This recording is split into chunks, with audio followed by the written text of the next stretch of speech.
తరచు మన పైలట్ చనిపోయారు, విమానం కూలిపోయింది, ఎగ్జిట్ అయ్యారు, దూకేశారు, ఇట్లాగ చెప్తూ వస్తుంటారు. ఏది యుద్ధ విమానాల విషయంలో, ఎయిర్ ఫోర్స్ దగ్గర ఉన్నటువంటి విమానాల విషయంలో మిగ్గులు, సుకోయిలు ఇట్లాంటి అనేకం కూలిపోయింది. నేను అనేక సార్లు ప్రస్తావించేది.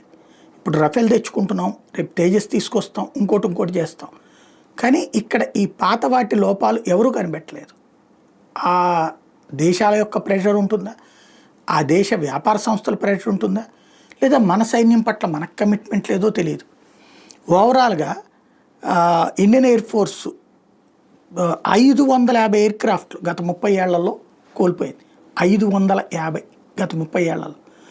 దీన్ని అసమర్థతగా చూపెడదామని చూసింది అంతర్జాతీయ సమాజం, కానీ సాధ్యం కాలేదు. ఎందుకని?